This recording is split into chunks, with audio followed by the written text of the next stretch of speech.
Journal du Mercato spécial Europe, c'est parti pour un nouveau numéro. Nous débutons ce journal en Angleterre avec le dossier Michy Batshuayi. Loin d'être convaincant depuis son arrivée à Chelsea, le Belge pourrait encore être prêté. En effet, après des piges à Valence, Dortmund ou encore Crystal Palace, l'international belge ne sera de nouveau pas conservé par Frank Lampard, qui lui préfère Werner, Abraham et Giroud. Seul hic, l'ancien Marseillais n'a plus qu'un an de contrat et il devrait être prolongé avant de faire ses valises, comme l'a indiqué le tabloïd britannique The Sun. Il s'agit certainement de la dernière tentative du club d'augmenter sa valeur afin d'espérer une revente fructueuse.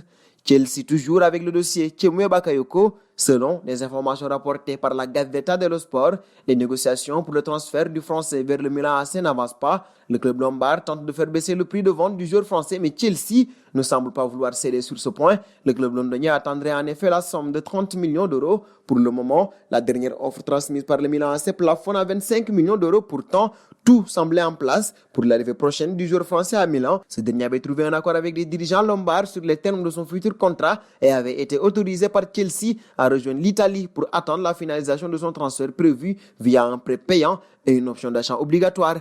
Un bond en Italie désormais, selon les informations rapportées par la Gazzetta dello Sport.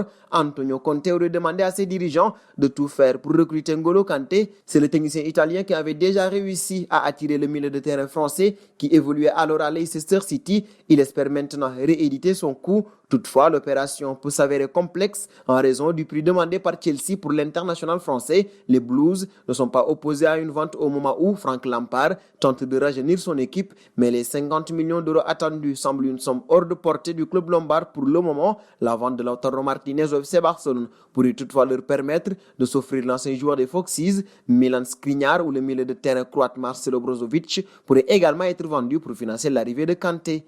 Un bond en France désormais. Si les dirigeants lyonnais ont bien tenté de prolonger Depay, ils se sont visiblement heurtés à un mur. En effet, selon RMC Sport, le capitaine de Gaulle n'a jamais vraiment pris en considération l'hypothèse de renouveler son bail, de quoi pousser l'OL à envisager son départ dès cet été, au risque de le perdre sans aucune indemnité de transfert en 2021. Pour le récupérer, le FC Barcelone de Ronald Koeman semble actuellement le club le plus intéressé. Les médias espagnols parlaient même récemment d'un possible transfert aux alentours de 25 millions d'euros, pas vraiment négligeable pour un joueur en fin de contrat. De son côté, RMC Sport évoque également l'intérêt de l'AS Rome. Le Borussia Dortmund serait également sur les rangs. Nous resterons à Lyon avec Denayer. Naples semble s'être penché sur le dossier du défenseur international belge pour préparer la succession de Kalidou Koulibaly en partance vers l'Angleterre. L'OL semble être enclin à considérer une offre si celle-ci n'était pas inférieure à 30 millions d'euros. Arsenal est également sur le dossier selon le quotidien belge Nieuwsblad. Après avoir vendu Fernando Marsal à Wolverhampton contre 2 millions d'euros,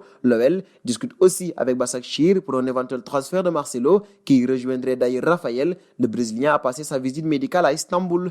Finons en Espagne désormais, alors que le nom de Memphis Depay circule depuis peu du côté de Barcelone. Les Blaugrana auraient l'intention de préparer une dernière offre pour Lautaro Martinez. Si l'attaquant argentin de l'Inter est plus que jamais décidé à rejoindre l'FC Barcelone, ses dirigeants souhaiteraient quand même en tirer une certaine somme. Le Barça ne compte cependant pas aligner plus de 65 millions d'euros, une offre qui pourrait convenir aux dirigeants interistes si les Blaugrana ajoutaient un joueur dans la transaction, une somme dont pourrait également se contenter le club Nerazzurro si le Barça facilitait le départ de Vidal qui intéresse beaucoup Antonio Conte.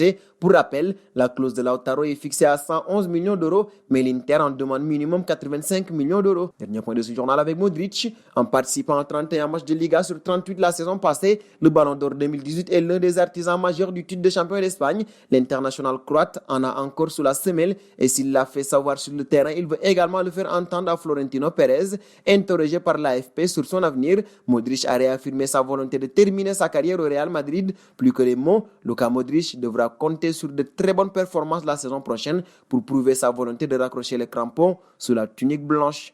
Nous terminerons ce journal du Mercato spécial Europe avec la question du jour.